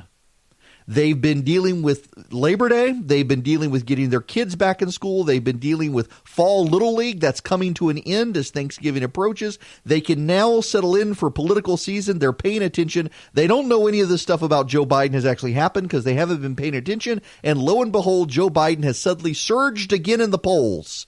The only thing that explains his sudden surge in the polls is just that voters who had not paid attention because they've been distracted with their families are now tuning in, and their preconceived notion again is, hey, this guy was Barack Obama's vice president. He's my default choice. So the Democrats are going to have to fight it all over again. But they have a side advantage now. Joe Biden has spent a lot of money and doesn't have a lot left when this new fight starts. Please do go to theresurgent.com. We've got a lot of information there. You can find some more of my thoughts on the Department of Justice opening this investigation, a criminal investigation now into the 2016 Russia stuff. Well overdue, and good for William Barr doing this. You'll also be able to go back and find the podcast of the show. If you want the podcast of the show, you need to text the show to 33777. But there's something else you may want to text. You probably want to text recipe to 33777. I missed yesterday sending out the recipe and intend to do it after the show today. And you can go to my Instagram feed, instagram.com/EWErickson, and see it for yourself. I made a sheet pan pizza this past weekend with homemade dough. And the dough is very easy to make. You, too, can make it if you like. You will need a scale for it. It's definitely something you got to have a scale for. But it was really good pizza dough, and I really liked it. And I think you would like it as well. And my kid and I, we wanted pizza. I wanted to make dough. I wasn't going to make bread, and we just decided, you know what, let's make a big sheet pan pizza. And so we divided it in half on a big sheet pan, and half of it was just cheese, and the other half I put bacon and green pepper and Italian sausage and pepperoni. It was fantastic. It really was. It was good stuff. So I will send out that recipe. You do need a stand mixer with a dough hook. You really do. I mean, you can do it by hand if you want, but I highly recommend a KitchenAid mixer. But I will send that recipe out. But you got to text recipe to 33777. Text recipe to 33777. And if you want the podcast, you want the show notes, you want the daily email, you want access to the website, all that, text show to 33777. Now, real briefly, millennial habits change. Millennials are not interested in things their parents were until later in life. There's actually a lot of data that shows as millennials grow up, millennials, it's kind of I don't want to disparage a different generation, but they're kind of odd in that they're growing up later. They're having kids later. They're moving out of the house later. They're getting married later, and they're clicking. The idea that they're an adult clicks later. And when they become an adult, they do begin to adopt the things their parents did. Like millennials move to talk radio in their 30s as opposed to their 20s, which kind of conflates advertisers of. But there's something else out there that millennials are doing that's causing economic problems in America today. I'll tell you when we come back. All righty, welcome. It's the third hour, the last hour of the week. It is Friday. Hallelujah. I'm ready for the weekend. I hope you are too. It's Eric Erickson here, and the phone number 877-97-ERIC, 877-973-7425 is the phone number. We'll be a little looser with the phone this hour if you want to call in. Again, it's 877-973-7425 is the number. And if you want this sheet pan pizza recipe, I'm putting it together right now to send out as soon as I'm off the air. Text the word recipe to 33777. It's a dough recipe for you to be able to make homemade pizza with homemade dough. It's easy to do. You do need a mixer, really, like a KitchenAid. But I'll send it to you. You can try it this weekend if you want. Experiment with it. It's a wet, sticky dough. It's kind of no-fail. I'll walk you through it in the email. So now, let's get into can we deviate actually from politics for a little bit? Because I was reading a fascinating essay in, of all places, BuzzFeed. I'm not a huge BuzzFeed fan, but I'm very interested in this. And Catherine Miller from BuzzFeed wrote it. Catherine Miller actually started off in conservative media circles and moved over to BuzzFeed, and I was absolutely fascinated by this piece, and she's right. The headline of this piece is the 2010s broke our sense of time. The rhythms of American life changed in this decade. How everything from TV to Trump to Instagram messed with your head just enough that time feels like it melted. Let me read you some of this. This is one of those places you go for Instagram. The Manhattan Bridge looms immediately and substantial. Over a cobblestone street framed on either side by a pair of old brick buildings, if you're standing in the right spot, you can see the Empire State Building through one of the bridge's uprights. Imagine a woman, young and ambivalent, staring into the middle distance, white sneakers aglow in the dawn, bridge overhead. This area of Brooklyn, once home to abandoned factories and warehouses, now houses an annual festival for $3,000 German cameras. All of this could be depressing conceptually. Thousands and thousands of us cycling through a location for the same photo, then posting it to Instagram, a platform on which you've probably seen this photo and will see it again, an endless loop of likes. Restaurant owners think now about how a certain floor tile might look on Instagram and light the room for the phone's camera instead of the table. Businesses paint ridiculous murals on walls with human-sized white spaces so you'll pop by and pose, ironic or earnest, between Technicolor angel wings. Instagram stories of the places and people extend out into the jittery forever. And yet, on nice evenings in early September, on a half block of staggering wealth, the photo line can seem less like a grim tribute to our alienated reality and more like a fun carnival. You know those little cartoons of a city where a guy in a beret with a poodle is walking past a baguette-carrying chef in front of a pencil drawing of the Eiffel Tower? Here in Brooklyn, the tall, thin women in silver Birkenstocks pose and pass by groups of 2 German tourists and 3 Chinese tourists. Cars coming, a man shouts every few minutes. One night, a Carvel ice cream truck would inch by, followed by a silver Mercedes G-Class, all while the Q train blared overhead as the metal subway cars crossed the steel bridge. Here, a couple would pose in black tie. There, some teens would be texting on the curve. Here, a black Range Rover. There, a guy in shorts with an ice cream cone. A shirtless rollerblader would weave through the groups of women in dresses crowding around the phone. "That's a fine shot," one bridesmaid lovely called out to a bride. "That's a fine shot." None of this, the intersection of 100 lives in one place, your own Instagram feed crashing into someone else's, could have happened 10 years ago. The long and wearying decade is coming to a close, though. Even if there's no sense of an ending.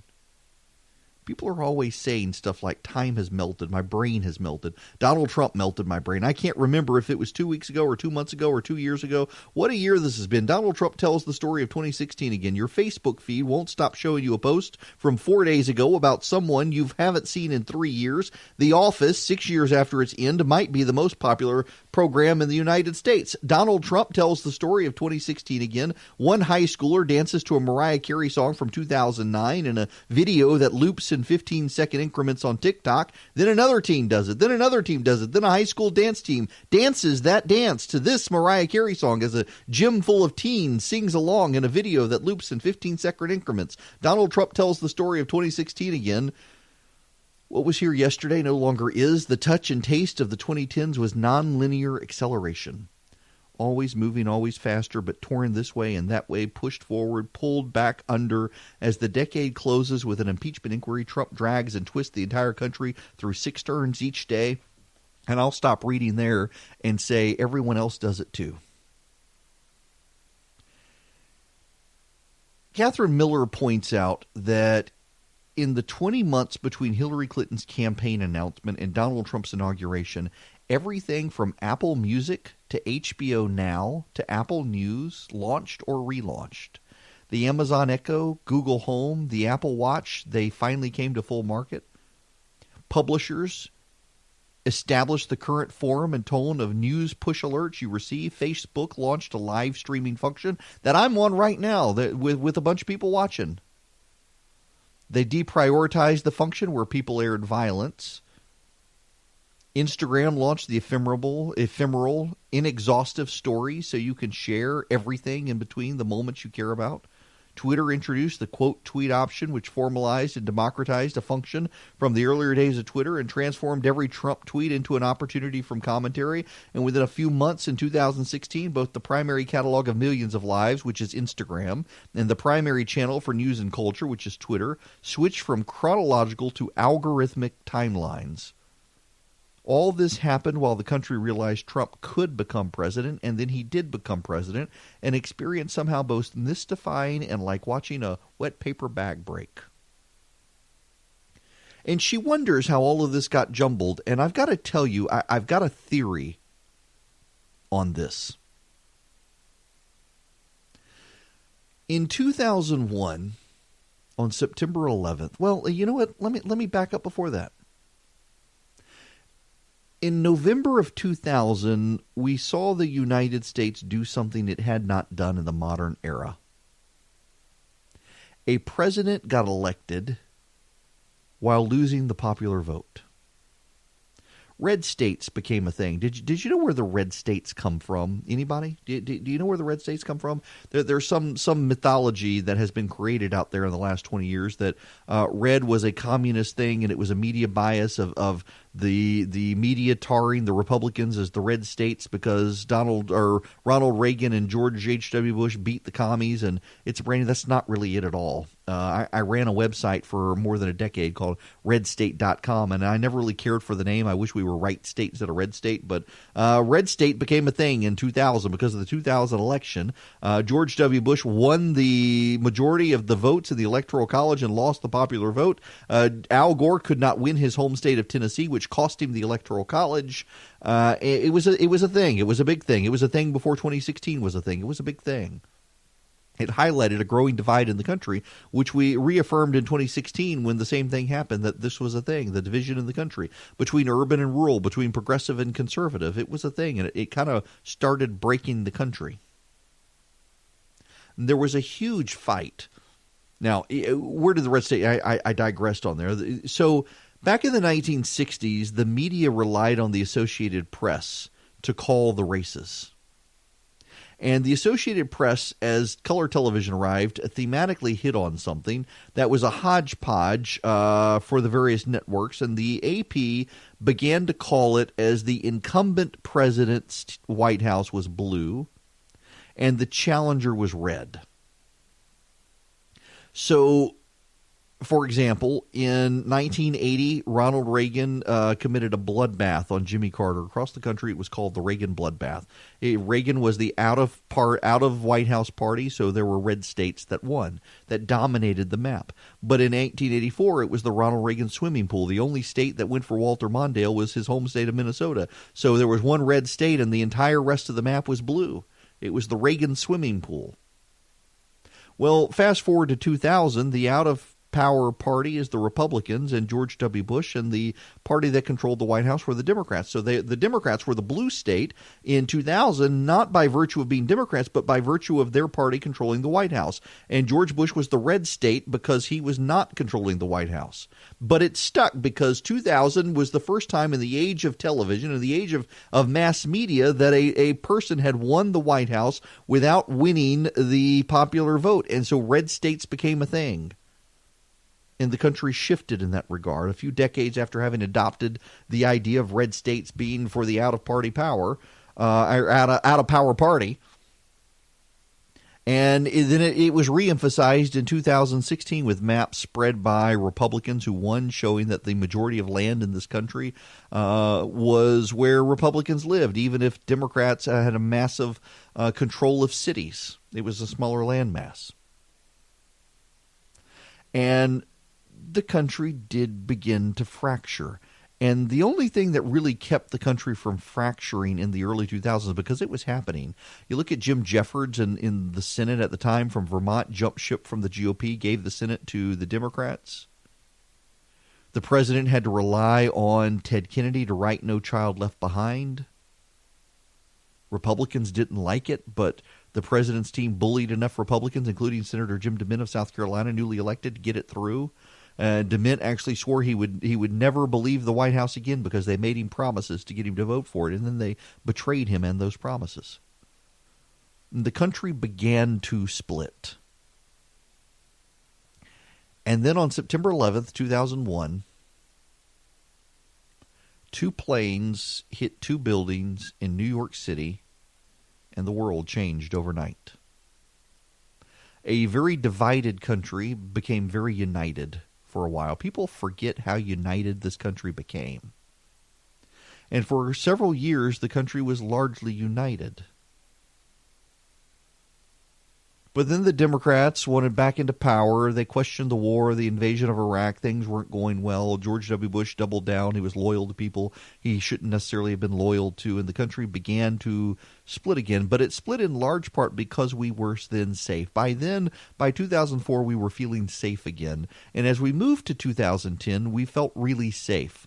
Nothing bad was really going to happen in this country. The bad stuff was happening abroad. It was out of sight of us. We could return to our own devices.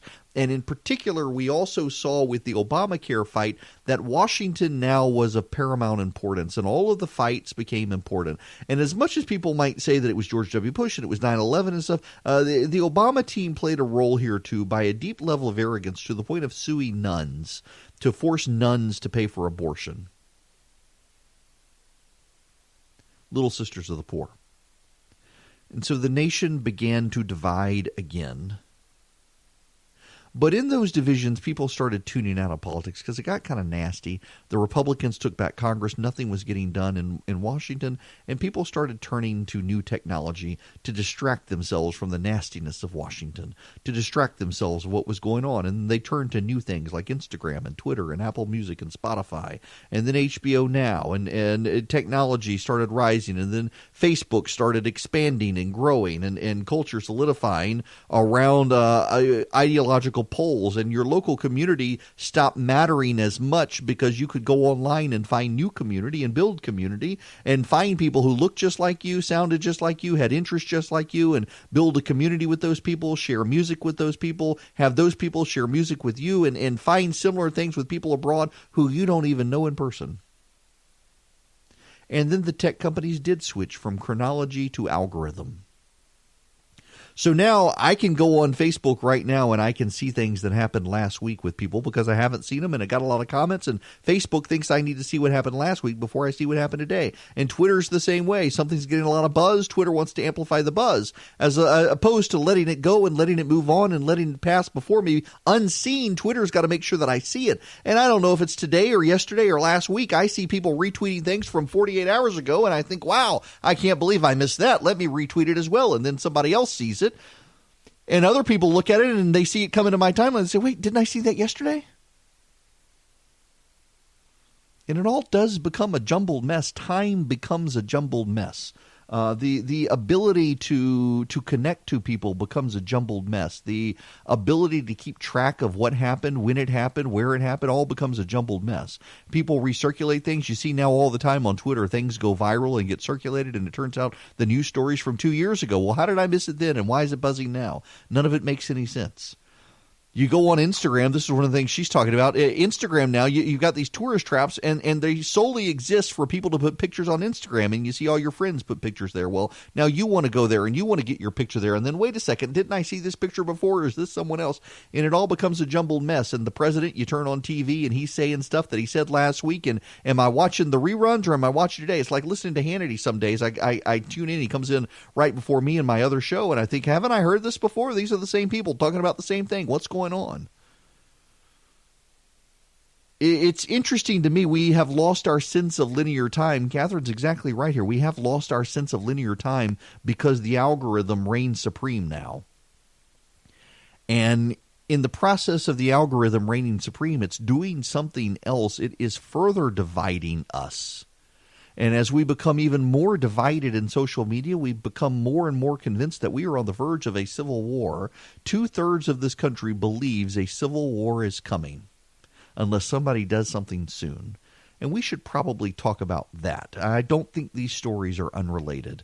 The shakeup of linear time into algorithmic time by tech companies and being able to build your own tribe online certainly does, in fact, mess us up, divide us, and break down a sense of community. I want you all to do me a favor. I want you to go to a website, firstlibertyga.com, firstlibertyga.com. First Liberty Georgia, they are sponsoring our show. They have sponsored us since the day we got on air, and I cannot thank them enough for doing it. The Frost family, they're great people, and they have been deeply, deeply helpful in getting the show off the ground. And I want you to go to firstlibertyga.com and check them out. If you've got a small business or a medium-sized business in particular and you need access to capital to grow, go check out the Frost family and First Liberty of Georgia. They're building and loan. They're not a bank. They can help your business get access to capital without a bank bureaucracy. So please, if you need access to capital, go check out firstlibertyga.com. They can work with you nationwide. You don't have to be in Georgia. nationwide, First Liberty of Georgia can help you. So go to firstlibertyga.com, and thanks so much to them for sponsoring the program. Let them know that I sent you. It's a great way to support this program. I mentioned at the end of the last hour that millennials are fundamentally changing part of the economy, and they are. Golf courses. Turns out millennials don't play a lot of golf. And I mentioned this, that there is more and more data out there showing that millennials come of age later in life. They begin to view themselves as adults later in life. And as they age and begin to view themselves as adults, they in turn then latch onto things later in life. So, for example, I mean, this is a big thing in radio right now. Radio demographically pays attention to 24 to 54-year-olds. Well, there's a problem, actually. The people in radio who actually can buy the stuff on radio are the 35 to 54 segment, but advertisers like the 24 to 54 segment. And the reason they like 24 to 54 is because if they can get you hooked on a product as a 20-year-old, you will carry over into your 50s and 60s as a longtime loyal supporter of the product. But the 20-somethings are now not recognizing they're adults until their 30s. And so, in talk radio in particular, there's this question of how should we package talk radio? Should we be less serious? Should we be less news-oriented? Should we be just more low-key? Should we be more comedy? How should we do this? And that works with the 20-somethings who don't recognize they're adults yet because it's what they listen to in FM radio, so it's coming to talk radio. But there's a lot of psychographic profiling of millennials out there that shows when they hit their 30s and they realize they're an adult, they no longer want to like and listen to the things that they liked as a kid. I mean, again, this is another example of Scripture being right. When you were a child, you acted as a child, and now you're not a child, and you put away the childish things. When the kids realize they're adults, they put away what they viewed as childish things, and they put away that sort of radio. But if you want them for the advertisers, you got to have that sort of stuff for the 20-somethings. It's just they kind of fade away from that when they realize they're an adult. They go looking for the thing that their parents had because they connect being an adult to their parents, and their parents listen to your normal style talk radio, like what you're listening to right now, frankly. A person who's giving you the news, keeping you company, trying to keep you informed and entertained, as opposed to the less serious multi-voice formats that younger people like, particularly in FM radio. It becomes a real issue when advertisers want the younger demographic, but that younger demographic now, millennials, when they grow up, they move on from that. So where do you go? Well, golf courses are having that problem. 800 in the last year have gone out of business because millennials aren't going to play golf. It's just they are, but they're not picking up golf until they're in their late 30s now, and that's hurting the economics of golf courses around the country, and they're trying to figure out what they can do. Well, maybe stay the course. No pun intended. It is Eric Erickson here, and I do want to talk about the Civil War, the coming Civil War, if there is to be a Civil War coming. This is from the Institute of Politics and Public Service at Georgetown University. Georgetown University has done a politics civility poll. They're using the Battleground poll, which is a actually pretty good polling firm. And let me read you some of these things. 3/4 or more of men and women, urban, suburban, rural voters, 7 in 10 or more voters in every age cohort, white, black, and Latinx. You can tell this is academic because they use Latinx. No one actually uses the word Latinx. They use Latino. White, black, and Latino voters, and nearly 2/3 of voters of all partisan stripes say that political, racial, and class divisions are getting worse. These observations contribute to the civility poll's additional finding that the average voter believes the United States is 2/3 of the way to the edge of a civil war. Now, what the...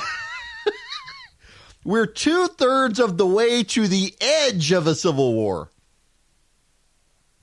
On a 0 to 100 scale, with 100 being edge of a civil war, that means the response is 67.23. So we're not 2/3 of the way to a civil war. We're 2/3 of the way to an edge. What the hell does this even mean?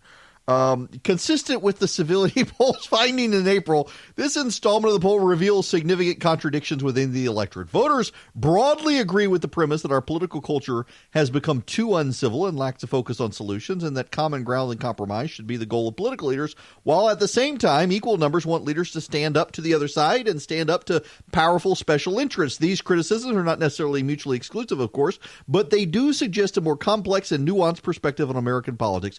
Voters seem to disagree on the source of incivility.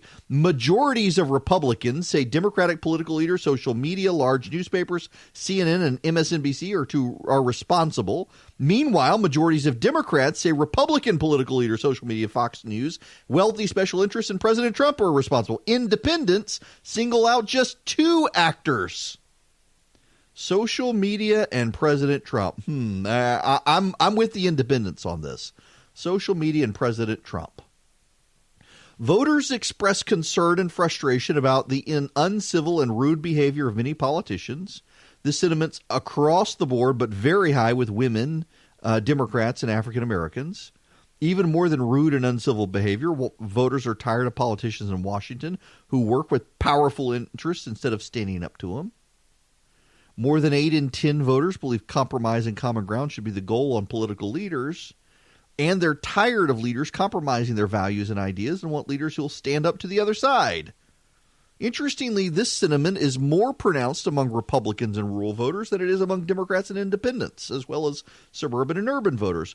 Independents are more likely to rank Fox News as responsible for political incivility than large newspapers like the Washington Post and the New York Times or CNN and MSNBC, and independents are more likely to assign blame to Democratic political leaders. You know why that is, by the way? Let me read you this again. This one's an easy one. I know this one. I did politics for so long. This is an easy one. Independents are more likely to rank Fox News as responsible for political incivility than newspapers or CNN or MSNBC. And independents, the same group, are more likely to blame Democratic political leaders than Republican political leaders. Do you know why? This one's really easy if you think about it. Who's an independent voter? Independent voters are Republicans who hate the Republican Party. But wait, you say. They blame Democrats, not Republicans. Yeah, listen to the language. Independents are as or more likely to blame Democratic political leaders as they are Republican political leaders. See, independents hate Donald Trump, but they like Mitt Romney. They like Paul Ryan. They like your average Republican leader in the House and the Senate. They like Mitch McConnell. They don't like Democrats, and they view Donald Trump as a Democrat. The independents have long viewed Donald Trump as an independent usurper of the Republican Party. They don't like him, and they hate Fox News because Fox News is the mouthpiece of Donald Trump. They like CNN because they're more educated. Your average independent is a better educated white Republican, and so they like CNN because they think CNN is fair and objective. They don't like Fox News because they think the hicks and the rubes who have ruined their party watch Fox News. That's why independents are where they are. Now, let's delve into this, shall we? There are some things we can learn here. Everybody wants their side to compromise, and everyone wants their side to stand up to the other side. No one wants compromise. Now, here's why. And it's important we understand this dynamic, and I'm going to sound like a broken record when I say this. And I realize I have said a lot in these last few weeks. I'm sounding like broken records on stuff.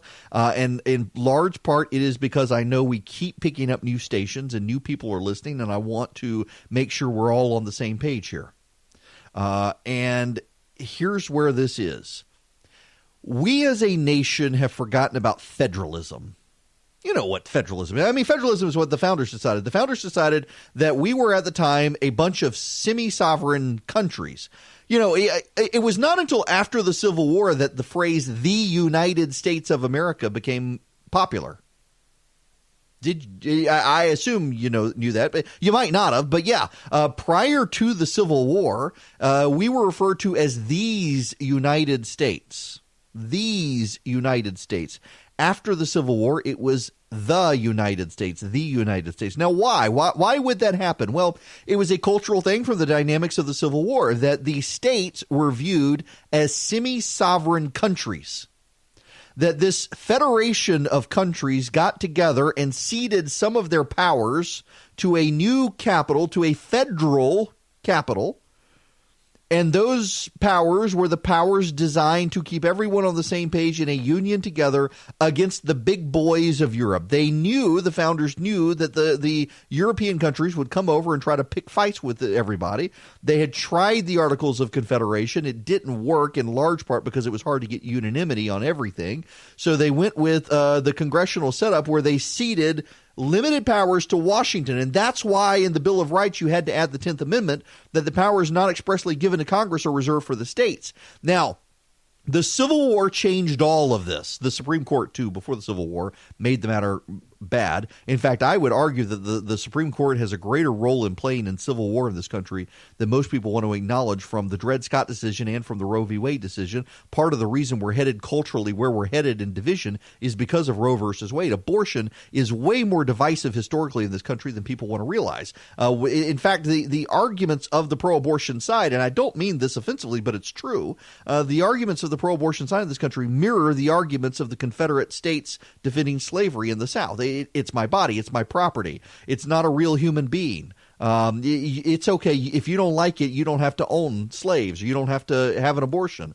These arguments are deeply divisive issues when you have half the country looks at an unborn child and says, this is a human being. You're taking the life of a human. In the same way, half the country looked at a slave and said, this is a human being. You can't do this to a human being. These are deeply divisive issues, and abortion has a large degree to do with where we're headed. But on top of that, it goes back to federalism. In this country, for the longest time, even after the Civil War, we made a conscious decision in this country to embrace federalism, that you in your state could do what you wanted to do, and someone in their state could do what they wanted to do. And as long as we all agreed that you can do it, and I can't stop you in your state, and you can't stop me in my state, we're ceding limited power to Washington, D.C., primarily to cover trade between the states, things that must be uniform nationwide, and foreign power and national defense to keep us all safe. Well, nowadays, everything is done in Washington, D.C. Kind of like, have you heard the outrage on the right about the drag queen story time? Drag queen story time. Now, in some places, including Atlanta, this is happening. There's what's the hipster bookstore at Ponce City Market in Atlanta? They've got a hipster bookstore there. And a hipster bookstore is a bookstore where it's a bunch of weird books that you can go in, and the godless people of DeKalb County go in, and they let drag queens do story time for their atheist children. Okay, I don't have to take my child there.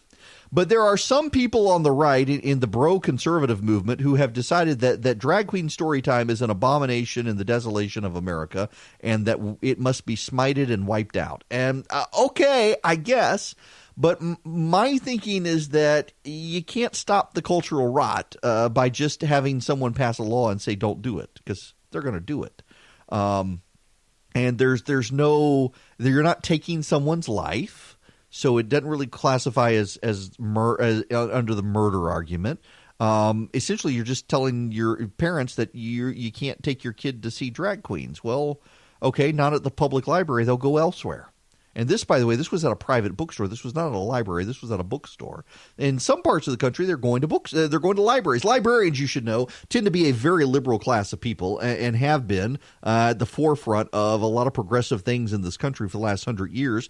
And librarians bringing in drag queens to read to kids to try to normalize drag queens. And there are a lot of conservatives appalled by it. I'm appalled by it. But my solution is not to pass legislation to bar it, but just to not go to it. But there are people who say, well, my taxpayer dollars are being used. I don't want my taxpayer dollars being used. And I get that. And your community should be allowed to say no to it.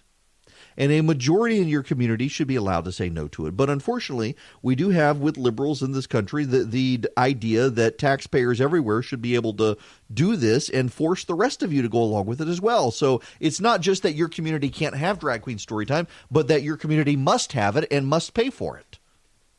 to cater to a small number of people in your community. And see, what this is we've broken down communities of interest. Everything is fought for at the national level now. Everything is decided in Washington, D.C. Everything is decided typically by liberal bureaucrats, and so everything is decided against conservatives. And that pisses off conservative. That's why you have data that shows everyone wants more compromise, but among rural voters and conservatives, they want actually fighting the other side. Well, of course they want fighting the other side. The other side wants conservatives to compromise with them, and conservatives are saying, hell no, I'm not compromising with you on drag queen story time. I don't want it in my community. Which causes all sorts of problems. That's why we need to go back to the federalist model, where you in your state can be conservative and Christian, and they in their states can be progressive and liberal. And the conservative states will ultimately breed them out of existence, because conservative and religious people tend to have more kids than progressive people who wait too late in life to get married, and that's okay. But right now, everybody's focused on Washington, D.C., and that's kind of a problem. So this is where I become the broken record. Seek the welfare of the city in which you live. What we're doing, and the reason we're becoming more divisive, and to tie all of this hour together, there's the article about time morphing. Time is algorithmic now. And it's not just time is algorithmic, community is algorithmic. Because you go on Facebook, or you go on Twitter, or you go on Instagram, you go on Snapchat, you go on TikTok, which you should not get on TikTok. It's blocked at my house. You're going to algorithmically see things that the algorithm thinks you want to see. You go on YouTube, the same thing happens, and you begin to develop your views and your community based on the algorithm and not based on the interaction with the actual people. And so your community values begin to be shaped by the algorithm. The computer is shaping you. You're not shaping the computer anymore. And so you go online and you find people who sound like you and think like you and look like you and talk like you and support the same candidates as you and like the same entertainment as you, and suddenly you're in a bubble. You don't have any way to relate to the outside world anymore except out your front door, and you're not going out your front door because you're staring at your screen. And your screen becomes a great part of you. And your community is within your screen. It's not within your actual community. You know, the person who's your friend online is not going to bring you a meal when you're sick. Your next door neighbor might, your church might, but you're not going to church anymore. That's one of the conundrums in all the polling right now, is there are a lot of people who claim to be evangelical in this country who do not set foot in a church anymore. It is an ethnic identifier. It is a cultural identifier. These are people who are in their bass boat on a Sunday morning, but they love Jesus, just not enough to show up and visit with you on Sunday with everybody else. But they're culturally identified as conservative, but ultimately they're not willing to stand up for those conservative values, one of which is the scriptural command to seek the welfare of the community in which you're in exile, and there you'll find your welfare. They're trying to find their welfare in Washington, D.C., and everything becomes about Washington, D.C. Washington, D.C. becomes the hill to die on, and so everything, no matter how small in Washington, D.C., is part of that fight. Who cares about the homeless bum down the street? That's the government's job anyway. We got to fight in Washington, D.C., except that's actually your job as the homeless man down the street. You will have greater happiness in life if you commit to focus on your community than on Washington, D.C. You tune into someone like me, I tell you what's going on in the country, I tell you what's going on in your state, and then you go back and do you've stayed informed. You stayed informed. I've made it easy for you to get involved if you need to get involved, but otherwise you're going to the soup kitchen to help. You're going to your church to help. You're going to your local library with your kids to help. Not to drag queen story time, but actually getting involved in your community and using community resources. One of the problems is that Washington has grown so much that everyone, including churches, abdicate responsibility to Washington, D.C. Everyone wants Washington to fix their problems. No one wants to fix the problem themselves. You see, your road. My neighbor, for God's sakes, my neighbor the other day was out there. Were cracks in the road, and he was actually putting down tar himself to cover over the cracks. Why? He didn't want to wait for the government to do it. He was doing it himself. God bless him. But most people would have the cracked up road and wait for the government to come take care of it instead of themselves. Now, admittedly, in some cases, the government would come and you would get in trouble for doing it, but not in this case. But people want to outsource their entire life to Washington, D.C. these days, and they get pissed off when someone disagrees with them and decides they want their life outsourced in their way, as opposed to just saying, you know what, I live in Macon, Georgia. By God, I'm going to focus on Macon, Georgia. And I'm going to go to my school board meetings, and I'm going to go to my city council meetings, and I'm going to talk to them about the issues, and I'm going to oppose their legislation. And I can't control Washington, D.C., except when I go vote.